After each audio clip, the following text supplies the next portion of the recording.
रहीम। आज हम obstetrical examination करेंगे। ऑब्स्टेट्रिकल एग्जामिनेशन के लिए कोई भी एग्जामिनेशन हो, आपने उसके लिए राइस 2 का फार्मूला जो है ना वो निमोनिक आपने फॉलो करना है। उसमें क्या है कि R for right side, I for introduction, C for consent, E2 है, यानी कि first E is for the exposure and second E is for the ensure empty bladder. जैसे ये पेशेंट है, this is the head side of the patient, this is the foot side of the patient. ठीक है, तो right side से मैंने इसको approach किया है एंड सबसे पहले मैं इसको सलाम करूँगी। अस्सलाम वालेकुम, मेरा नाम डॉक्टर तबस्सुम है, आपका नाम क्या है? और कंसेंट के लिए मैं उसको बताऊँगी कि मैंने आपके जो है वो पेट का मुआयना करना है। मेरी कोशिश है कि आपको कोई मसला ना हो, लेकिन फिर भी अगर आपको कोई मसला हुआ तो आप मुझे बताइएगा, ठीक है? आपकी इजाज़त है। कंसेंट लेने के बाद फिर हमने एक्सपोजर देखना है। अगर जो आपकी डमी है या ओरिजिनल पेशेंट है, ओरिजिनल पेशेंट को तो डेफिनेटली आपने कंसेंट लेने के बाद एक्सपोज करना है। एक्सपोज अगर कर देना है आपने, तो फिर आपने एक और शीट उसकी मतलब ट्राउज़र साइड के ऊपर डालनी होती है। ये भी आपने याद रखना है अगर ओरिजिनल पेशेंट है, ठीक है। डमी पड़ी हुई है आपके पास, उसमें भी अगर उन्होंने ये चीज़ें अवेलेबल की हुई हैं तो आपने एक्सपोज करने के बाद अप टू द जिफिस्टर्नम नीचे आपने जो है वो, अगर सेकेंड शीट आपके पास है तो वो आपने उसको ट्राउज़र के ऊपर उसको डालना है। उसके बाद फिर आपने क्या करना है, कवर करने के बाद और एक्सपोजर के बाद फिर आपने पेशेंट से पूछ लेना है कि आपने यूरिन कब पास किया था, उसके ब्लैडर एम्प्टी को इंश्योर कर लेना है। और सेकंड, फिर अब आपने सबसे पहला स्टेप हमारा एग्जामिनेशन का क्या होता है कि हम इंस्पेक्शन करते हैं, फिर पैल्पेशन करते हैं और फिर ऑस्कल्टेशन करते हैं, ठीक। तो यहाँ पर हमने इंस्पेक्शन करना है, बिल्कुल आपने उसको पेशेंट को हाथ नहीं लगाना और सबसे पहले आपने उसकी साइड पर खड़े होकर उसको इंस्पेक्ट करना है, उसका कंटोर देखना है, एम्ब्लाइकस देखनी है कि umbilicus either umbilicus is inverted, everted और फ्लैट। और फिर आपने कोई स्कार मार्क है, स्ट्राया है, कोई पल्सेशंस हैं, कोई विजिबल वेन्स हैं, वो आपने नोट डाउन करनी है। और फिर बहुत इंपॉर्टेंट चीज़ कि प्रीवियस उसका कोई सिजेरियन हुआ है तो उसका स्कार मार्क आपने देखना है। ओरिजिनल पेशेंट में मोस्टली ऐसे होता है कि ट्राउज़र चूँकि यहाँ तक होता है तो आपको समटाइम नहीं पता चलता, ठीक है। आपने थोड़ा सा ट्राउज़र हटा के आपने देखना है कि उसका कोई स्कार मार्क तो नहीं है यहाँ पर, ठीक हो गया। सेकंड, आप कफ करा के मोस्टली जो है हर्नियल ऑरिफिसेस के लिए भी, हर्निया के लिए भी देखा जाता है। और साथ आपने देख लेना कि abdomen is moving symmetrically with the respiration और नॉट, और उसकी सिमेट्री आपने देख लेनी है, ठीक है। ये सारी चीज़ें देखने के बाद इंस्पेक्शन के बाद जब आपने पैल्पेशन स्टार्ट करनी है तो बिफोर स्टार्टिंग द पैल्पेशन या बिफोर टचिंग द पेशेंट आपने दो बातें उससे पूछ लेनी है कि किसी जगह पे आपको पेन तो नहीं है, और दोबारा ब्लैडर एम्प्टी आपने इंश्योर कर लेनी है। उसके बाद जब हमने उसकी स्टार्ट करनी है तो हमने क्या करना है, यहाँ पर एक तो सुपरफिशियल पैल्पेशन हमने कर लेनी है एस शेप मैनर में, और उसके बाद फिर हमने डीप पैल्पेशन करनी है जिसमें हमने सबसे पहले हम उसकी फंडल हाइट लेंगे, ठीक है। फंडल हाइट के दो तरीके होते हैं। उसमें क्या है कि suppose this is a head and यहाँ पर उसकी जिफिस्टर्न वो एपिगेस्ट्रिक रीजन है, ठीक है। एपिगेस्ट्रिक रीजन में आपने अल्लर border of the left hand, यहाँ से आपने स्टार्ट करना है, इसको यूँ आपने रखना है और आहिस्ता आहिस्ता पैल्पेट करते हुए आपने नीचे आना है जहाँ पर आपको रेजिस्टेंस, जैसे यहाँ मुझे रेजिस्टेंस फील हो रही है, ठीक है। वहाँ से लेके आपने upper border of the symphysis, ये ब्लू एरिया जो है ये सिम्फिसिस प्यूबिस को शो कर रहा है, यहाँ पर आपने upper border of the symphysis pubis तक उसको मेजर करना है। अब मेजर करने के दो तरीके हैं। सपोज़ यहाँ पर उसकी अगर अम्ब्लाइकस है तो अम्ब्लाइकस तक हम 20 वीक्स कंसीडर करते हैं। उसके बाद हमने उसकी फिंगर्स देखने कितनी अकोमोडेट हो रही है, 4 फिंगर्स और फिर ये 4 फिंगर्स, तो 4 और 4 8 फिंगर्स हो गई। अम्ब्लाइकस तक 20 वीक्स है और अम्ब्लाइकस के ऊपर 1 finger is equal to 2 weeks, ठीक है। तो 8 फिंगर्स अगर आ रही हैं तो 2 वीक्स का मतलब ये हुआ 16 वीक्स, 16 + 20 इज इक्वल टू, तो टोटल फंडल हाइट कितनी होगी 36 वीक्स बाय पैल्पेटरी मेथड। अब हम करते हैं उसको मेजरिंग टेप से। यहाँ तक थी उसकी रेजिस्टेंस, तो हमने क्या करना है, मेजरिंग टेप लेनी है और उसका जो इंचेस वाला पोर्शन है उसको हमने ऊपर रखना है और यहाँ से हमने स्टार्ट करना है, और स्टार्ट करते हुए हमने upper border of the symphysis pubis तक जाना है, ठीक है। और upper border of the symphysis pubis तक हमने रख के उसको फिर हमने टर्न करके देखना है कि कितनी उसकी फंडल हाइट आई है। तो ये 34 सेंटीमीटर है और इसको आपने नोट डाउन भी कर लेना है। ये नहीं कि आप डमी है, ओरिजिनल पेशेंट है, जो भी है आपने अपनी बात कंप्लीट करनी है कि जैसे आप वाकई पेशेंट को चेक कर रहे हैं, ठीक हो गया। ये फंडल हाइट होगी, फंडल हाइट का काम पता। अब नेक्स्ट अपने लियोपॉर्ड मैन्यूवर्स करने हैं। लियोपॉर्ड मैन्यूवर्स में सबसे पहले हम लोग 4 टोटल लियोपॉर्ड मैन्यूवर्स होते हैं, 1 2 3 4, ठीक है। जो फर्स्ट 3 मैन्यूवर्स हैं उनमें आपने एक टिप मैं आपको दे रही हूँ कि आपने इस तरीके से खड़े होना है कि आपका फेस जो है वो towards the face of the patient हो, और जो लास्ट मैन्यूवर है उसमें आपका फेस जो है वो towards the feet of the patient हो, ठीक है। तो मैन्यूवर ऑटोमेटिकली आपसे ठीक होगा। अच्छा, अब फर्स्ट मैन्यूवर क्या है, फंडल पैल्पेशन। फंडल पैल्पेशन में आपने दोनों हाथ अपने इस तरीके से रखने हैं और यहाँ पर आपने फंडस पे फील करना है कि बेबी का कौन सा प्रेजेंटिंग पार्ट है, सॉफ्ट है, कहीं हेड तो नहीं है, ठीक है। तो इसको फील करने के बाद फिर आपने क्या करना है, फिर आपने नीचे आना है, फिर आपने लैटरल पैल्पेशन करनी है।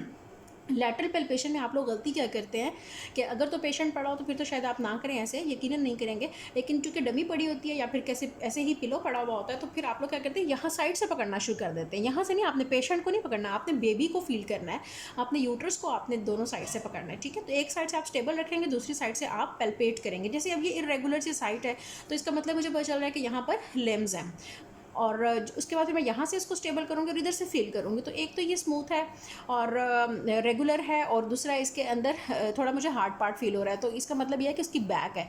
तो लैटरल पैल्पेशन का पर्पस दो होते हैं, एक ये कि हमने उसकी लाई पता चल जाए कि वो लॉन्गिट्यूडनल है या ट्रांसवर्स है, और सेकेंड हमें ये पता चल जाता है कि बैक किस साइड पे, जैसे इस बेबी की बैक जो है वो left side of the patient पे है। उसके बाद फिर मेरा थर्ड मैनूवर क्या है, पॉलिक ग्रिप। पॉलिक ग्रिप में आपने सी शेप बनाना है। आप लोग क्या करते हैं, सी शेप बना के यहाँ पर रख देते हैं, यहाँ नहीं रखना, आपने सी शेप बना के यहाँ पर जो प्रेजेंटिंग पार्ट है उसको आपने होल्ड करना है, ठीक है। और अगर वो हेड है जो कि नॉर्मली हेड होता है देखिए कैफेलिक प्रेजेंटेशन में, तो आपने उसको फील करना है। फिर आपने ये देखना है कि मेरी कितनी फिंगर्स हेड के ऊपर अकोमोडेट हो रही हैं। अगर तो पूरी 5 फिंगर्स उसके ऊपर अकोमोडेट हो रही हैं, बिल्कुल फ्रीली मोबाइल है, इसका मतलब है कि हेड इज़ 5/5 पैल्पेबल। तो यहाँ पर इस मैनूवर से आपको दो चीज़ें पता चली, एक ये कि प्रेजेंटिंग पार्ट कौन सा है, अगर तो ये सॉफ्ट सा होगा, ब्रॉड होगा तो वो ब्रीच होगा, ठीक है, और अगर ये बॉल लाइक होगा, हार्ड होगा तो वो फिर हेड होगा, ठीक है। और अगर ये बिल्कुल एम्प्टी होगा यहाँ से तो वो ट्रांसफर्स हो सकता है, ट्रांसफर्स होगा तो ये पोर्शन आपको एम्प्टी मिलेगा। तो ये मोस्टली 3 तरह की प्रेजेंटेशंस आपको मिल सकती हैं। अच्छा, अब अगर ये कैफेलिक है तो कैफेलिक के अंदर फिर आपको एक तो दूसरा आपने इसमें देख लिया कि ये 5/5 पैल्पेबल है, 4/5। अगर ये देखिए नीचे पेल्विस में गया होगा थोड़ा सा, तो फिर मेरी पूरी फिंगर्स इसके ऊपर अकोमोडेट, जैसे 3 फिंगर्स आ रही हैं सिर्फ, ठीक है। तो फिर इसका मतलब है ये 3/5 पैल्पेबल है, ठीक है। इसका मतलब है कि बाकी 2 पार्ट जो हैं वो इसके पेल्विस में एंटर हुए हुए हैं, ठीक हो गया। लेकिन और अगर ये मेरे पूरा 5/5 है तो इसका मतलब ये हुआ कि ये 5/5 पैल्पेबल है, अभी बिल्कुल भी पेल्विस में एंटर नहीं हुआ। अब लास्ट मैनूवर हमारा कौन सा है, उसे हम कहते हैं पेल्विक डिप। उसके लिए मैंने now my face is towards the feet of the patient, और मैंने अपने हाथ दोनों हेड के दोनों साइड्स पे रखने हैं, ठीक है। ये उस बेबी के हेड का ऑक्सीपिट है और ये सिंसिपिट है, ठीक है। सिंसिपिट का मतलब फोरहेड उसका। अब फोरहेड पे रखा और यहाँ रखा, दो चीज़ें देखनी है। एक तो I will try to get below the head. अगर मैं उसके नीचे जा पा रही हूँ तो इसका मतलब है कि हेड इज़ नॉट एंगेज्ड। अगर मुझे रेजिस्टेंस आ रही है और मैं नहीं जा पा रही तो इसका मतलब है कि head is engaged, that has entered into the pelvis. Number two is कि आपने इसके आपको एटीट्यूड पता चलेगा। एटीट्यूड कैसे पता चलेगा कि ये जो ऑक्सीपिट वाला आपका हैंड है वो अगर नीचे डिप डाउन करेगा, इसका मतलब ये है कि हेड इज़ फ्लेक्स्ड, और अगर सिंसिपिट वाला हैंड आपका नीचे डिप डाउन करेगा, इसका मतलब है हेड इज़ एक्सटेंडेड, ठीक है। तो दिस वे यू कैन जज द एटीट्यूड। तो अब हमने ये सारे मैनूवर्स कर लिए, हमने फंडल पैल्पेशन कर ली, फिर हमने लैटरल पैल्पेशन कर ली, फिर पॉलिक ग्रिप कर ली, और फिर ये पेल्विक डिप कर ली। अब लास्ट आपका मैनूवर क्या है कि आपने फिटल हार्ट सुनने हैं। फिटल हार्ट सुनने के लिए क्या है, अगर कैफेलिक है बेबी और उसकी बैक लेफ्ट साइड पे है तो आपने बिलो अम्बलाइकस फिटल हार्ट सुनने हैं, between the superior iliac spine and the umbilicus, ठीक हो गया।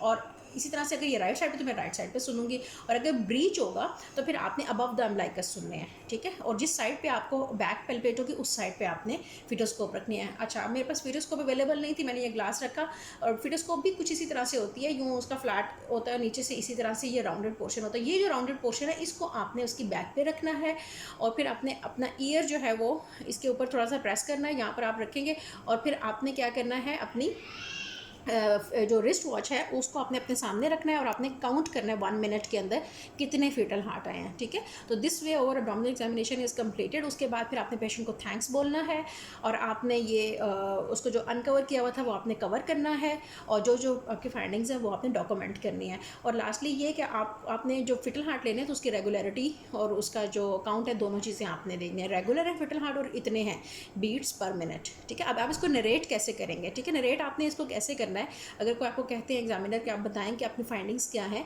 तो आपने बताना है कि on inspection abdomen is protuberant with centrally inverted umbilicus, striatum gravidarum are present, and abdomen is moving symmetrically with the respiration, and there is no other scar mark or visible veins, pulsations and hernial orifices are intact, अगर आपने देखे हैं तो।